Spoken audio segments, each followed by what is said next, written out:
अस्सलाम वालेकुम, मेरा नाम है ज़ीशान उस्मानी। आप लोग मेरा यूट्यूब का चैनल देख रहे हैं। आज की इस वीडियो का उन्वान है रिहान अल्लाह वाला।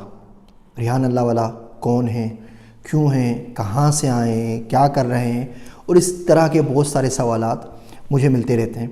जब भी मैं उनके बारे में बात करूँ तो एक जम्मे गफ़ीर लोगों का जो हज़ारों किस्म के सवालात पूछना शुरू कर देता है। जब भी उनकी कोई पोस्ट शेयर कर लूँ तो कुछ लोग तारीफ़ करते हैं, कुछ तनकीद करते हैं और कुछ सारी हदें क्रॉस कर जाते हैं। पिछले दिनों मैंने कोई चीज़ उनके बारे में शेयर की तो एक साहब ने लिखा कि जी मौलवी अदनान काका खिल साहब कहते हैं कि वो कादियानी है। मुफ्ती अदनान काका खिल साहब को मैसेज करके पूछ दिया कि नहीं, मैंने तो ऐसी कोई बात कही नहीं, और अगर सोशल मीडिया पे कोई भी कुछ कह दे तो मैं उसका ज़िम्मेदार क्यों हूँगा।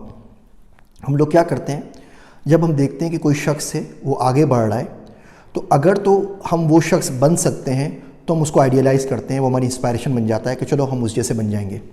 और अगर हमारी हिम्मत नहीं होती उस शख्स को क्रॉस करने की, उस शख्स जैसा बनने की, या उस जहनी सलाहियत नहीं होती उसको समझने की, तो हम उसके पंज वक्ता हासिद हो जाते हैं और हसद करते रहते हैं और प्रोपेगेशन करते रहते हैं बुराइयों को।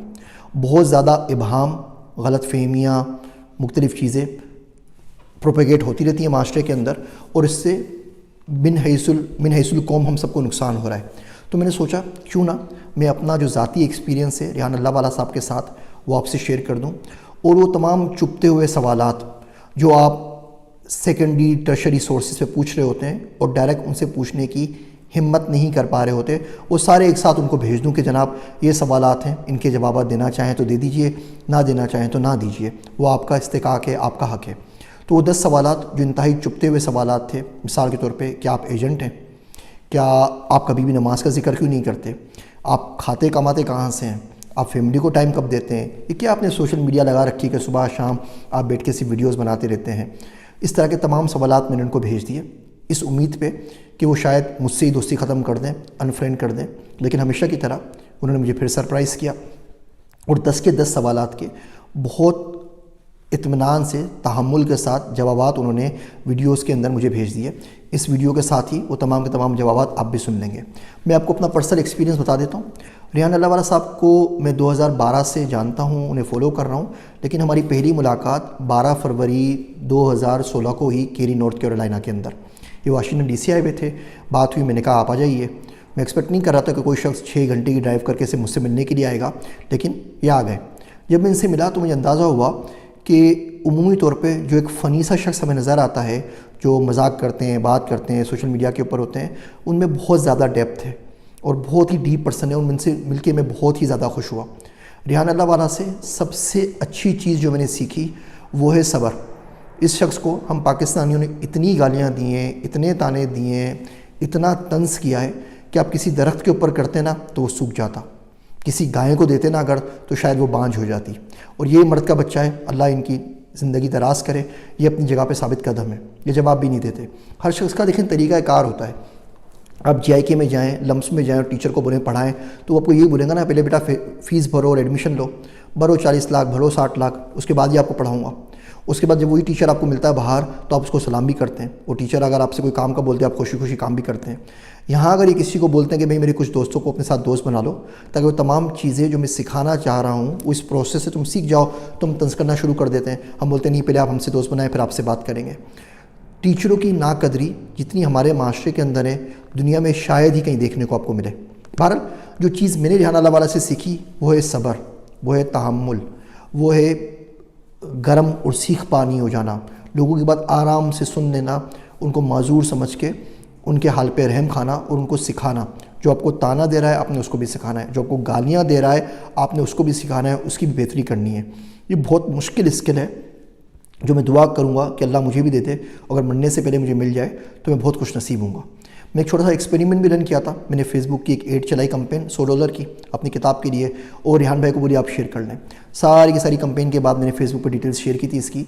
रिहान भाई की 1 मिनट की जो कॉस्ट थी, अगर उसको क्वान्टिफाई करें डॉलर्स के अंदर, वो $104 बनती है।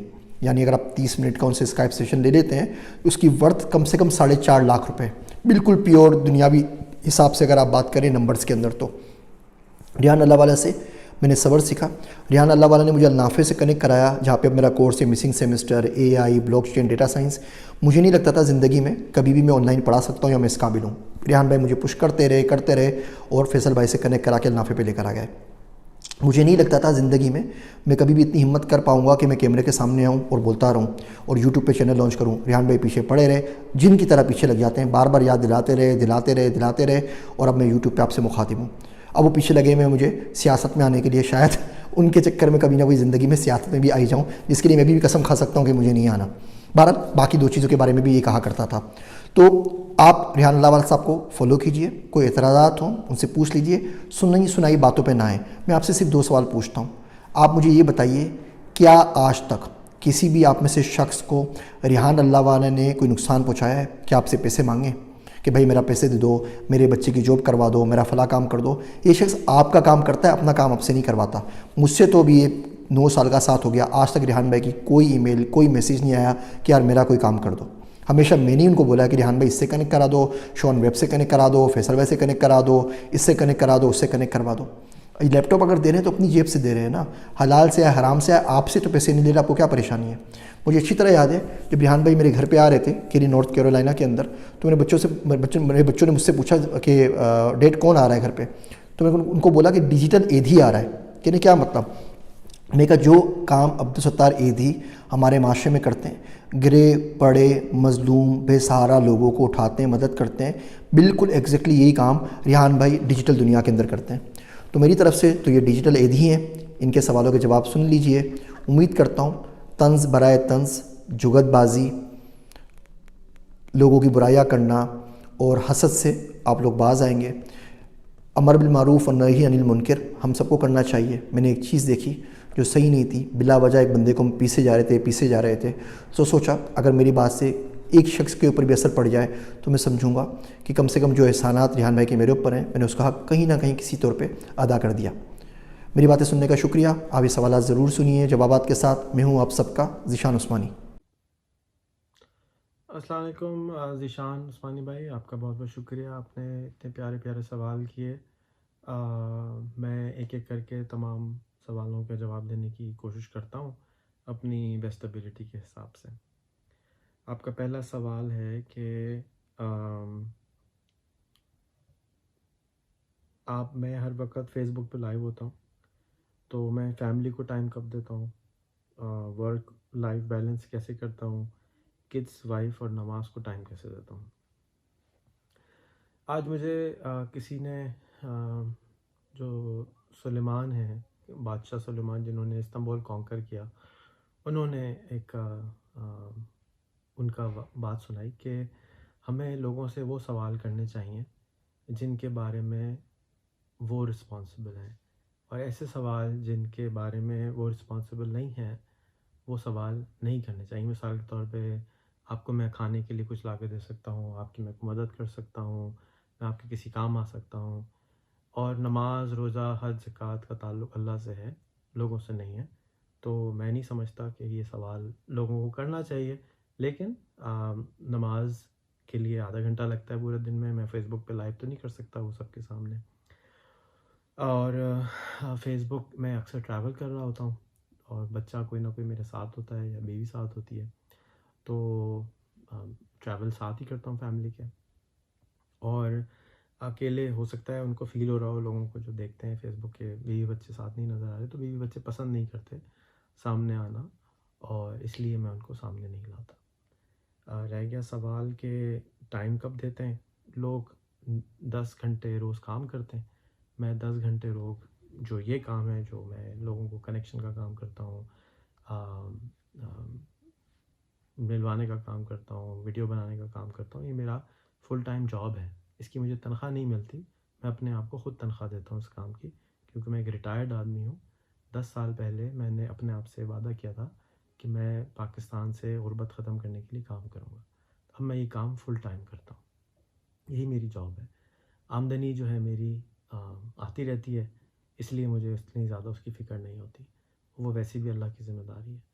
तो इसलिए मैं फ़ेसबुक पे पहली बात तो हर वक्त लाइव नहीं होता, बमुश्किल आधा घंटा रोज़ करता हूँ। और क्योंकि मैं बहुत ज़्यादा करता हूँ, लोग आधा घंटा भी नहीं करते, तो लोगों को ये लगता है कि मैं बहुत ज़्यादा करता हूँ, जबकि मैं बहुत ज़्यादा नहीं करता हूँ। Why are you doing what you do? What what's in the people connection that excites you that much. मैं जो कुछ करता हूँ क्यों करता हूँ, और पीपल को कनेक्शन करने से, आपस में मिलवाने से मुझे क्या एक्साइटमेंट मिलती है। मैंने 10 साल पहले 2010 में अपने आप से वादा किया था कि मैं पाकिस्तान से गुर्बत ख़त्म करने के लिए काम करूँगा और एंटरप्रेन्योरशिप पे काम करूँगा, लोगों को सिखाऊँगा जो कुछ मुझे आता है। क्योंकि मेरे कोई 26 दफ़ा इंटरनेशनल वीज़े रिजेक्ट हुए थे। 10 साल पहले तकरीबन मेरा 2.5 साल की इंक्वायरी के बाद अमेरिकन वीज़ा ने वीज़ा अप्रूव करके, उसके बाद लंबी कहानी है, उन्होंने रिजेक्ट कर दिया। और उन्होंने रिजेक्ट नहीं किया और उन्होंने कहा आप दोबारा अप्लाई करें। टोटल 3 साल का वो L1 वीज़ा था। तो उस दिन मैंने अपने आप से कहा कि ऐसी की तैसी मैं पाकिस्तानी को बेहतर करने के लिए काम करूँगा।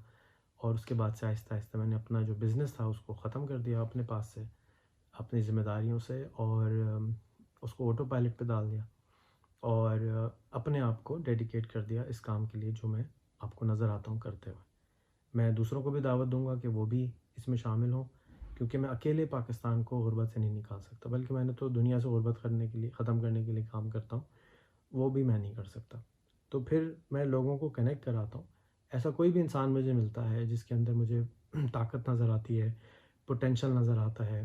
जैसे अगर आप बिज़नेस करते हैं, तो आप बिज़नेस करते हुए अगर आपको कोई ऐसा बंदा मिलता है जो आपकी किसी बिज़नेस में आपकी मदद कर सकता है, तो आपने सुना होगा कि बेसिकली दुनिया के अंदर जो एसेट्स होते हैं वो इंसान होते हैं।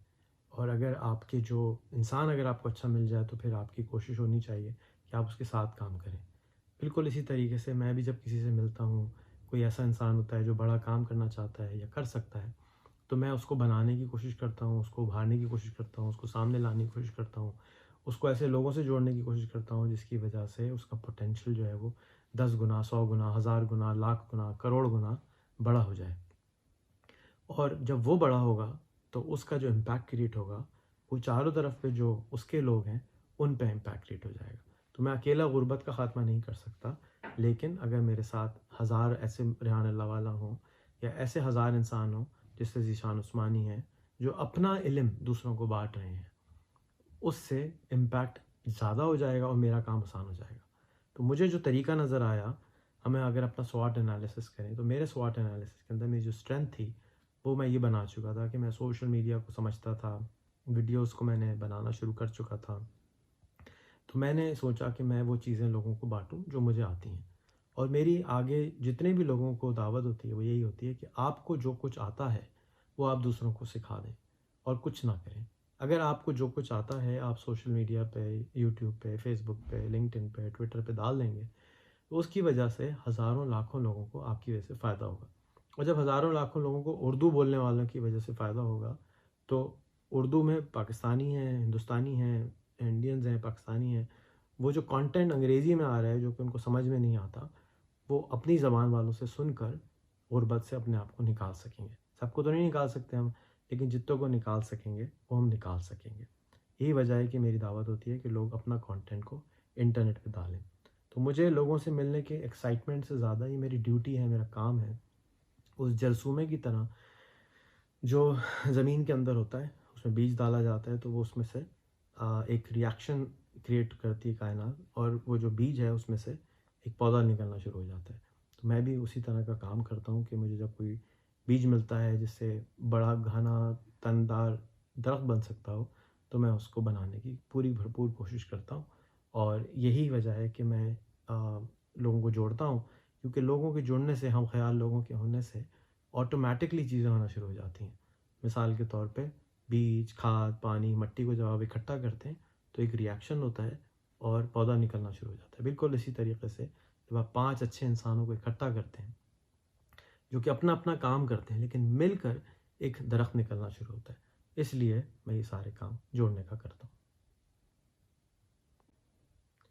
You seem to have hundreds of companies under the sun. Rehan School, Rehan Foundation, Rehan this and Rehan that. Why can't you just focus on one thing? आपकी सैकड़ों कंपनियां नज़र आती हैं हमको, और रेहान स्कूल है, रेहान फाउंडेशन है, रेहान दिस है, रेहान दैट है। आप एक चीज़ पर फोकस क्यों नहीं करते? मैं एक ही चीज़ पर फोकस करता हूँ, वो है पाकिस्तान से और दुनिया से गुर्बत का ख़ात्मा। रेहान स्कूल भी इसी मकसद के लिए बनाया गया, रेहान फाउंडेशन भी इसी मकसद के लिए बनाई गई। और ये जितने भी आपको वेबसाइट्स नज़र आती हैं, ये बतौर स्कूल काम करती हैं। बहुत सारी तो उसमें से बंद हो गई हैं।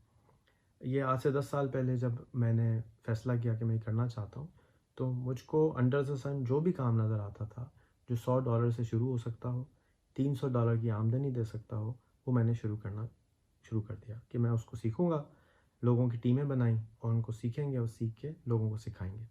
ये आइडिया लेके मैं पहले इमरान खान के पास गया, एमकेएम के पास गया, पीपीपी के पास गया। किसी ने इस आइडिया को ना समझा, ना उसको सराहा, ना उसको इस्तेमाल करने की कोशिश करी।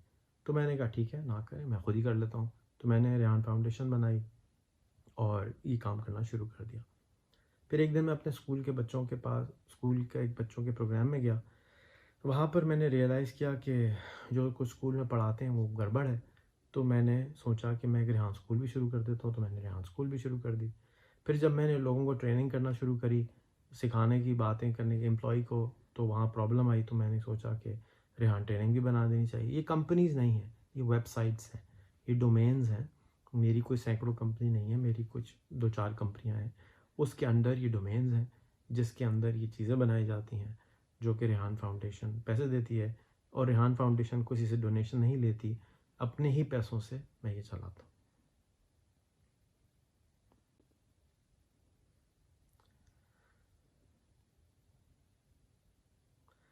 Why there is only one Rehan in Pakistan? Why you are not able to produce your clones over the years? खाली पाकिस्तान में एक ही रेहान क्यों है?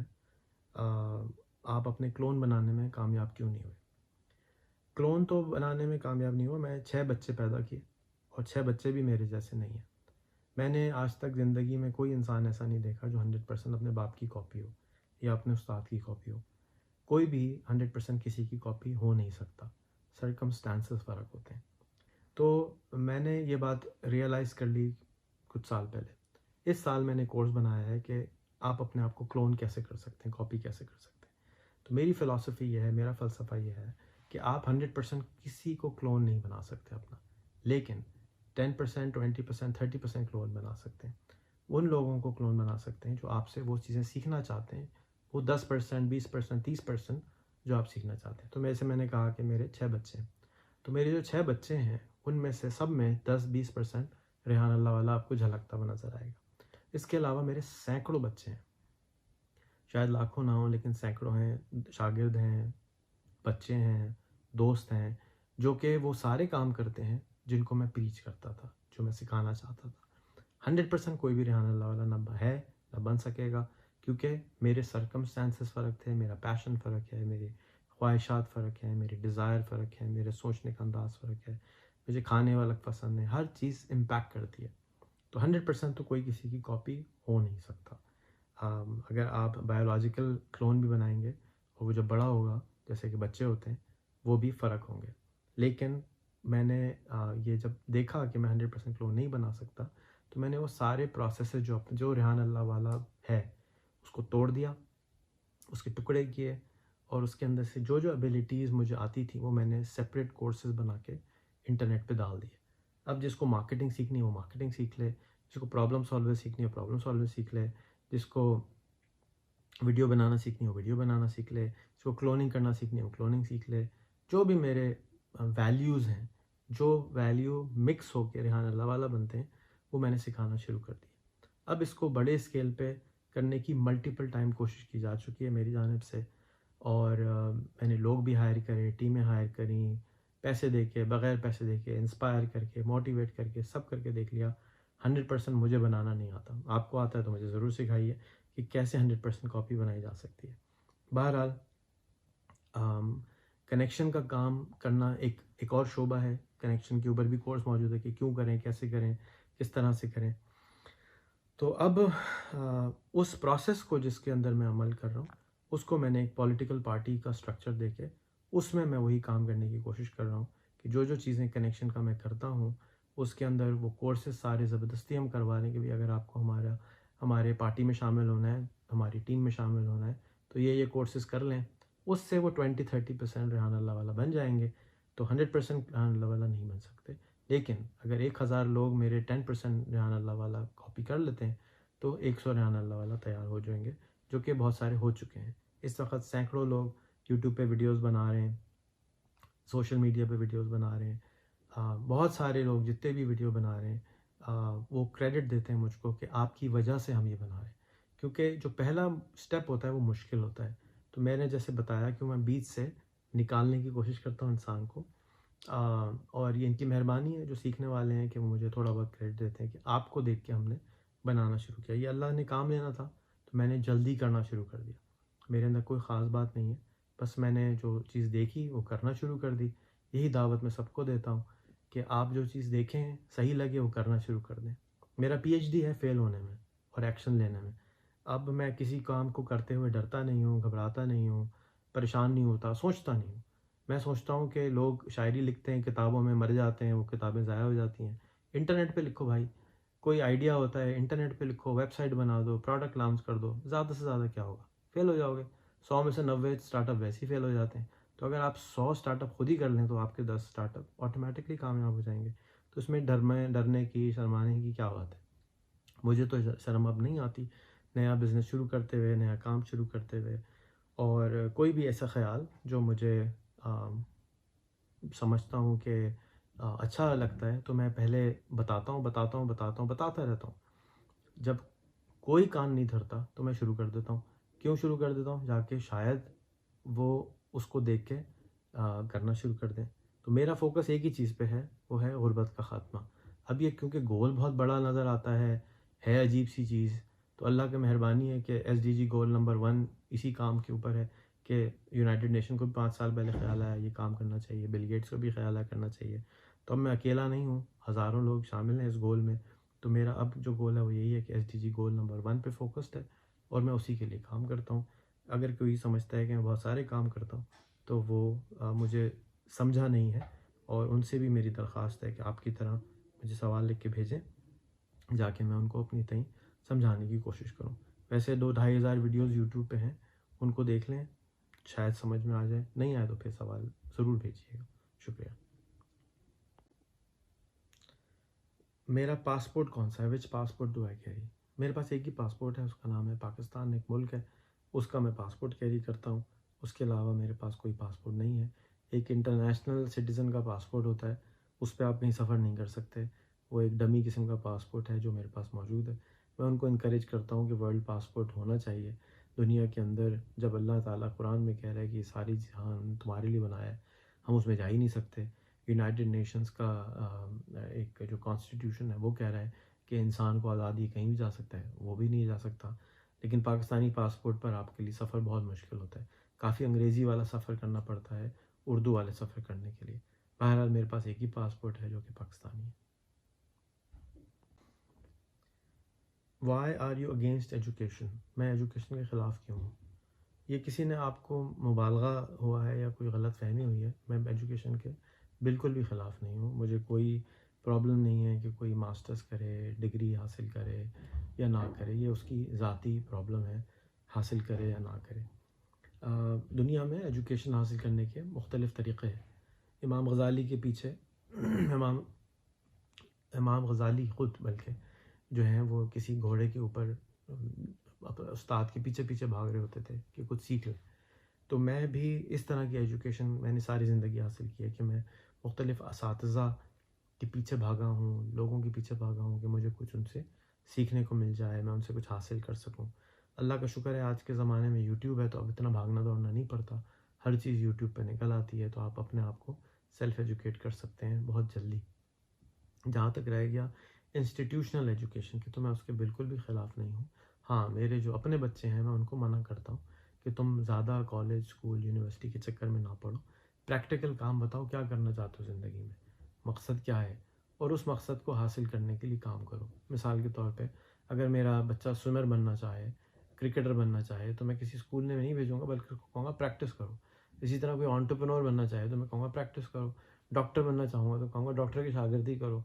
इंजीनियर बनना चाहूँगा तो कहूँगा कि जाके इंजीनियर की शागिर्दी करो, ना कि ये कि किताबों में अपना दिमाग ख़राब करो, और जाके पहले दोनों चीज़ें साथ साथ करो अगर कर सकते हो।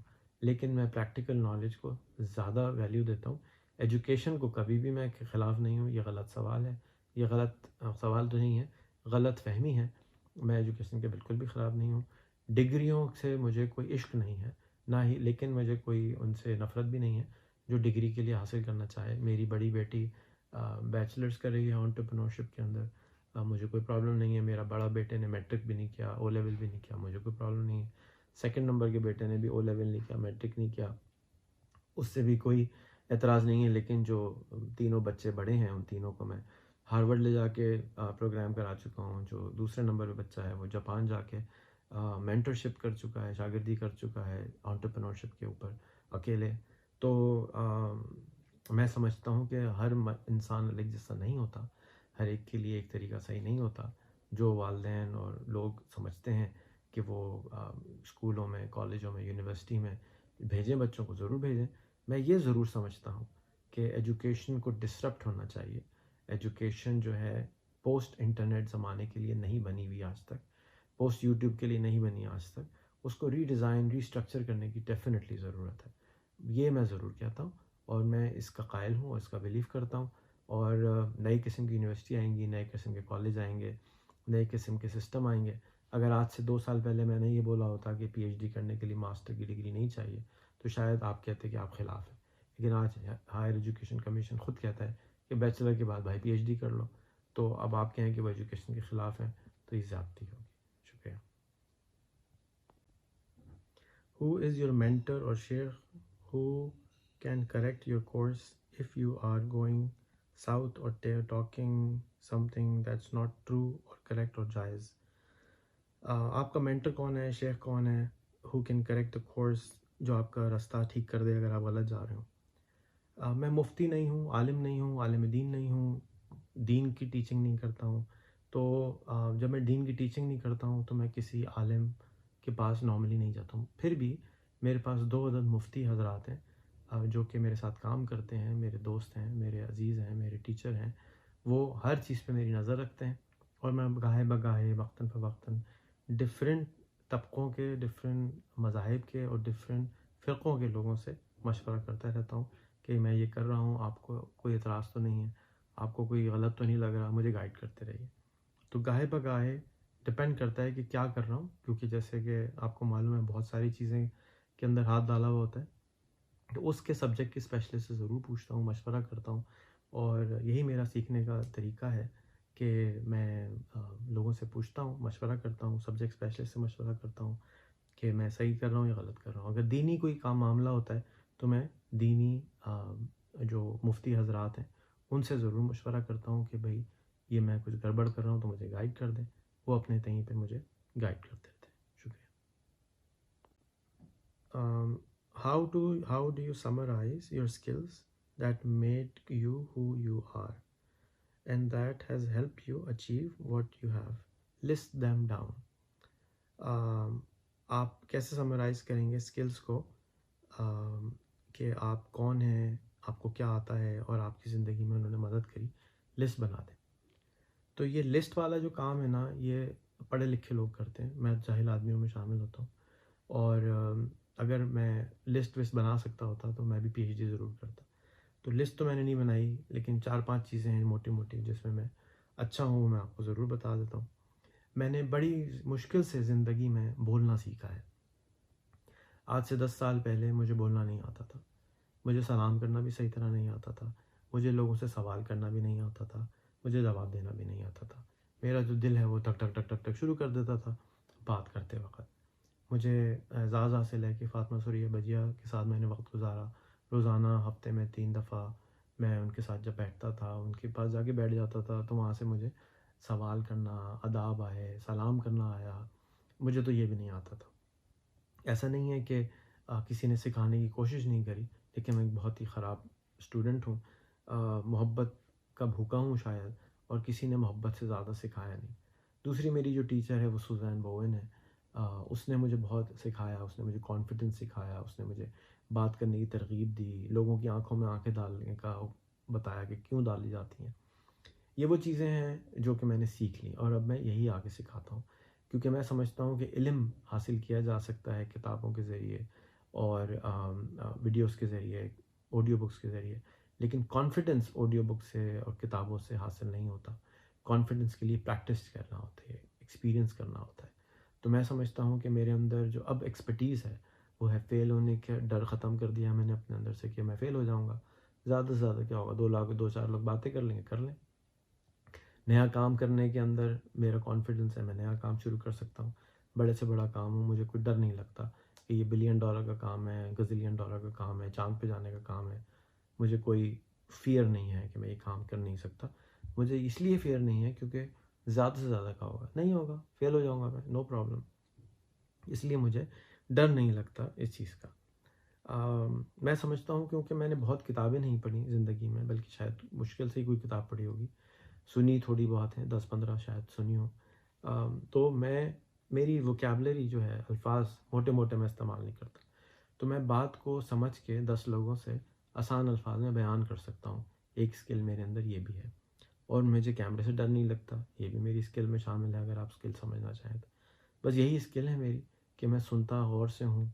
अगर कोई मसला नज़र आता है तो ये नहीं समझता कि इम्पॉसिबल है, इसको हल नहीं किया जा सकता, और उनको हल करने की कोशिश करता हूँ। कोशिश नहीं कर सकता तो बोलता ज़रूर हूँ, बोल भी नहीं सकता तो दिल में बुरा ज़रूर जानता हूँ। यही मेरी स्किल्स हैं, और कोई ख़ास स्किल्स मेरे अंदर है नहीं। शुक्रिया।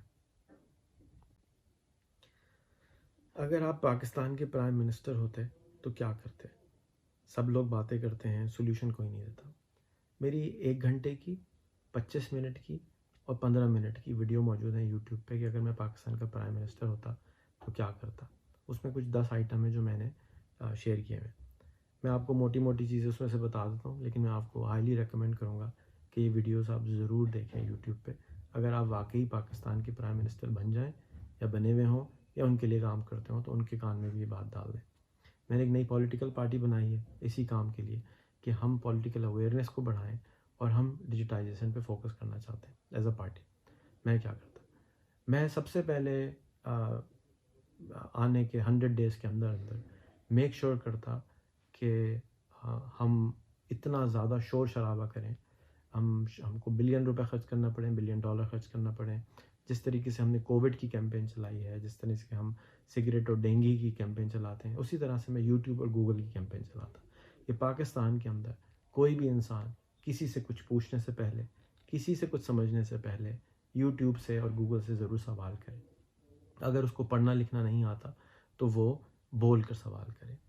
दूसरी चीज़ मैं ये करता कि पाकिस्तान के हर सिटीज़न के हाथ में 3 महीने के अंदर अंदर स्मार्टफ़ोन पहुंचाता, और अगर उसके लिए मुझे पैसे खर्च करने पड़ते मैं करता, नहीं तो मैं बैंकों को बुलाता, मैं मीडिया को बुलाता और हर महीने शोर करता कि भाइयों, अभी तक ये इतने से लोगों के पास स्मार्टफ़ोन नहीं पहुंचा है, आप लोग इनको ज़ीरो इंटरेस्ट पे लोन दीजिए, आप लोग इनको कम इंटरेस्ट पे लोन दीजिए। मीडिया को बोलता कि मोबाइल की अफादियत का बताओ ताकि लोग इस्तेमाल करें, और 100% मोबाइल पेनिट्रेशन 3 महीने के अंदर अंदर लाने की पूरी कोशिश करता। तीसरा काम मैं ये करता कि जो हमारी पार्टी का भी गोल है कि पाकिस्तान में हर आदमी 1 लाख रुपए महीना कैसे कमा सकता है, इस फंडामेंटल के ऊपर जितने इदारे काम करते हैं उनको मैं इनकरेज करता, उनको सामने लाता, उनको इंट्रोड्यूस करता एक दूसरे के साथ कि भाई मिलकर दुनिया में किस तरीके से गुर्बत का ख़ात्मा किया गया है उसको करो। चाइना ने 4 चीज़ों पे काम किया, जिसमें ई कॉमर्स भी एक है और डिजिटाइजेशन नंबर 2 है। जैसे ही हम डिजिटली इनेबल हो जाते हैं तो उसके बाद हम सर्विसेज अनाउंस करते हैं। चौथा काम मैं ये करता कि पाकिस्तान के अंदर जो 100 बड़े मसाइल हैं उसके लिए मैं $1-1 मिलियन मकसद करवाता, और उसके लिए एक इनाम लॉन्च करता कि जो भी अगले 1 साल में इस प्रॉब्लम को 20% कम कर देगा उसको $1 मिलियन का इनाम मिलेगा। तो 100 प्रॉब्लम जो हमारे बड़े हैं वो मिलियन डॉलर के इनाम के चक्कर में जैसे एक्स प्राइज़ करता है, जिस तरह से हवाई जहाज़ बनाया गया था, या हवाई जहाज़ का कंपटीशन में राइट ब्रदर्स ने शिरकत करी थी। उसके अलावा जो लॉन्ग फ़्लाइट के लिए हवाई जहाज़ के लिए जिन्होंने काम किया था, तो करोड़ों डॉलर इन्वेस्ट होते हैं अगर आप 1 मिलियन डॉलर सिर्फ तोहफे में दे दें, क्योंकि उसके साथ प्राइड भी मिलती है, इनाम भी मिलता है। प्राइम मिनिस्टर इनाम देता है आपको कि आपने ये प्रॉब्लम सॉल्व कर दिया।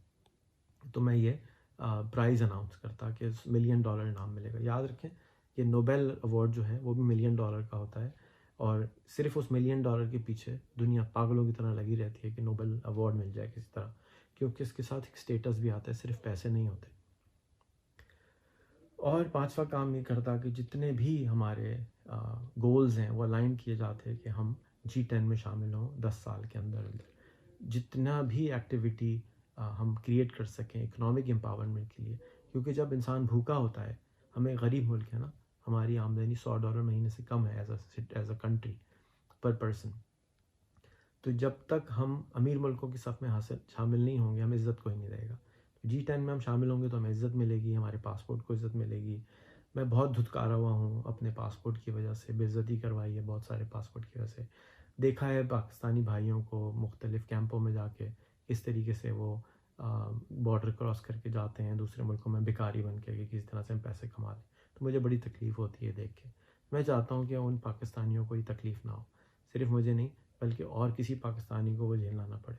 बहुत सारे पाकिस्तानी सिर्फ पैसों के चक्कर में अपनी जानें गंवा देते हैं, बोट्स पे जाते हैं, स्मगल करते हैं, क्या कहते हैं, डोंकी लगवाते हैं, पता नहीं क्या क्या करते हैं बाहर जाने के लिए। वो ख़त्म हो जाएगा। और यही मेरा ख्वाब है कि पाकिस्तान एक अमीर मुल्क में शामिल हो।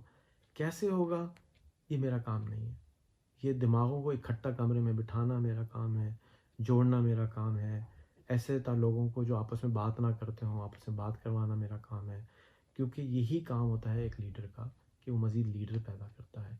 लीडर का काम ये नहीं होता कि वो सारा काम खुद करता है।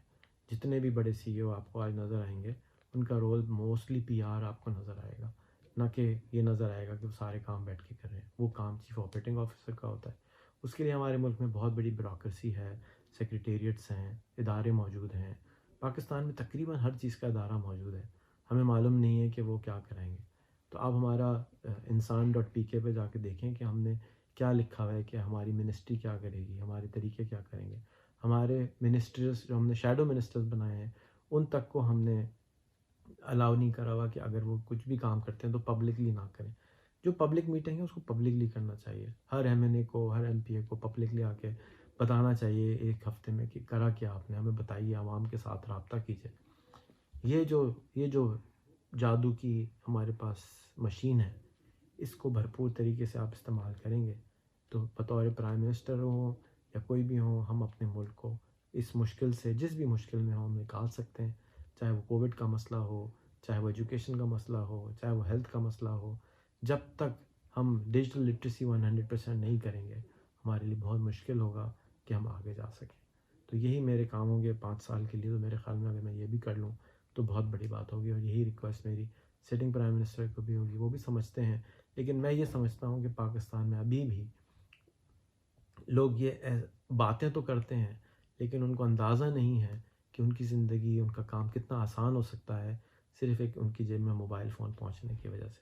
इसीलिए हमने डिजिटल लिटरेसी .स्कूल बनाया है। उसके ऊपर प्रोजेक्ट मैनेजर राबिया अली हैं जो काम करती हैं, उनको हमने शैडो मिनिस्टर बराए डिजिटल लिटरेसी तक बना दिया है कि ये उनका काम है कि 100% पाकिस्तान में डिजिटल लिटरेसी को लेकर आया जाए। चाहे पढ़ना लिखना ना आता हो, it's story of the past, लेकिन मोबाइल चलाना, स्मार्टफ़ोन चलाना, उसके अंदर जो बेसिक 15 ऐप्स हैं वो चलाना ज़्यादा ज़रूरी है। तो मैं यही काम करवाता और इसी के लिए मैं पाकिस्तान का सबसे बड़ा इवेंजलिस्ट होता, बोलता, सुबह शाम इसी का गाना गाता, सबको बुलाता, समझाता।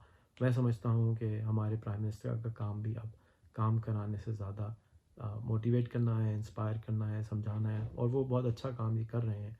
लेकिन वो डिजिटल चीज़ों से नापैद हैं, नासमझ हैं, उनको आइडिया नहीं है कि डेटा की इम्पोर्टेंस क्या है। जो एक और काम, क्योंकि आप डेटा साइंटिस्ट हैं, वो ये कि data.pakistan.pk मैं बनवाता है, जो कि पाकिस्तान data.net के नाम से मैं पहले बना चुका हूँ आज से 8 साल पहले।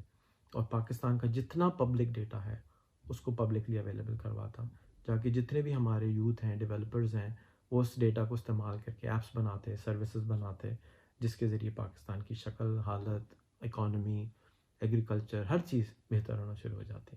क्योंकि यही वो सोने की कान है, वो डेटा है हमारे लोगों का, जो कि हमें आगे ले जाने में मदद कर सकता है। और ये ऐप, मैं समझता हूँ, मेरा यकीन है, बिलीफ है कि हम फिज़िकली पाकिस्तान को तब्दील नहीं कर सकते, अब टू लेट हो चुका है। लेकिन डिजिटल स्पेस के अंदर हमारे पास बहुत स्पेस है खेलने की, और हम पाकिस्तान को बहुत आगे लेके जा सकते हैं डिजिटली एम्पावर करके, पाकिस्तानियों को डिजिटली एम्पावर करके, उनका उनका विज़न एक्सपैंड करके, उनके एम्बिशन एक्सपैंड करके, उनकी ख्वाहिशात एक्सपैंड करके हम उनको बहुत आगे लेके जा सकते हैं। आपका अगेन बहुत बहुत शुक्रिया सवाल करने का ज़ीशान। ये सारे सवाल बहुत खूबसूरत थे। मैं उम्मीद करता हूँ कि आपकी वीडियोस के साथ मिलकर लोगों को कुछ जो उनके जहन में गलतफ़हमियाँ हैं वो कम हो जाएंगी। और फिर भी अगर किसी के पास सवाल हो तो मेरा फेसबुक का इनबॉक्स हर वक्त खुला है। जब चाहें मुझे मैसेज करें, सवाल करें, हेलो हाय ना करें, क्योंकि बहुत सारे सवाल आते हैं, बहुत सारे हेलो हाय आते हैं, मैं जवाब नहीं दे पाता हूँ। लेकिन सवाल करेंगे तो मेरे पास अच्छी टीम है अल्हम्दुलिल्लाह, वो आपको जवाब देने में मदद भी करेगी। मेरी वेबसाइट है rehan.com और यूट्यूब पे नाम लिखें, बहुत सारी वीडियोस आ जाएंगी मज़ीद जानने के लिए। शुक्रिया। What is your source of income? Are you an agent or being paid by an organization to talk what you talk? How do you earn? ये सवाल जो है कि आप पैसे कहाँ से आते हैं आपके पास, आप किसी एजेंसी के लिए काम करते हैं या आपको कोई पैसे देता है, कौन आपको पैसे देता है पैसे बोलने के लिए, आप पैसे कैसे कमाते हैं? मैं 13 साल की उम्र से कारोबार कर रहा हूँ और तकरीबन 20 साल पहले 21 साल पहले मैंने अमेरिका में एक कंपनी बनाई जो कि बड़ी हो गई और 2005 में हमने एक सर्विस बनाई जिसका नाम DIDX है। वो काफ़ी बड़ी हो गई और उससे मुझे तनख्वाह मिलती है और बतौर प्रेसिडेंट उस कंपनी के और उससे मैं अपने घर का गुजारा करता हूँ। घर जो मैं रहता हूँ मेरे अब्बा ने मुझे दिया है और जो मेरी आमदनी का सोर्स है वो ये मेरी कंपनी है। इसी से मैं पैसे लेता हूँ। मैंने एक फ़ाउंडेशन बनाई है, अपने ही पैसों से जो मेरी आमदनी होती है वो अपनी फ़ाउंडेशन को डोनेट करता हूँ और फिर उससे ये प्रोसेस करवाता हूँ जाके अकाउंटिंग में कोई घपला ना हो कि भाई ये मेरे घर का खाता है, ये मेरे बाहर का खाता है।